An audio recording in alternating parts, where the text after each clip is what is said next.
I am Jamie Sumner, and I am a parent of a child with cerebral palsy. And I have a little tip for you today. And this is something that I think applies to parenting, and it also just applies to the world at large.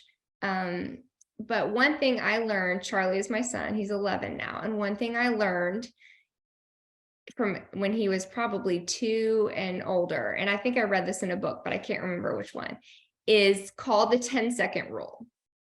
And the 10-second rule is basically a 10-second wait time between what you ask of your child and then when you expect them to deliver whatever it is, whether it's a behavior or stopping a behavior or doing an activity or something in physical therapy, whatever it is, or even a verbal response or sign language or whatever it could be, whatever it is, make yourself ask and then count to 10, including 10 Mississippis, because it's a lot longer than you think, and let them work through it before you ask again or do it for them.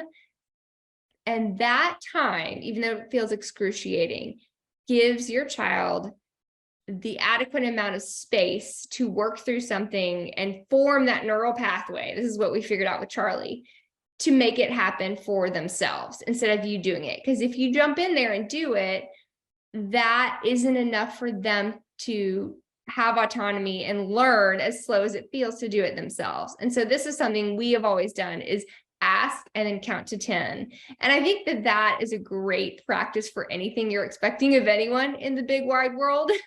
To ask something of someone or to feel an emotion and then count to 10 before you react. That has been one of my biggest saving graces as a parent and as a person.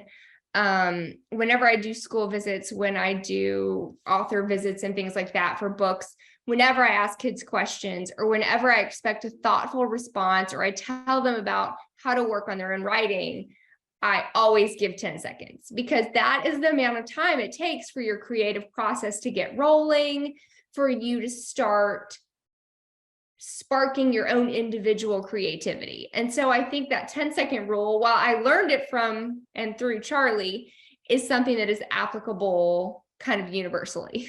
So that's my tip for today.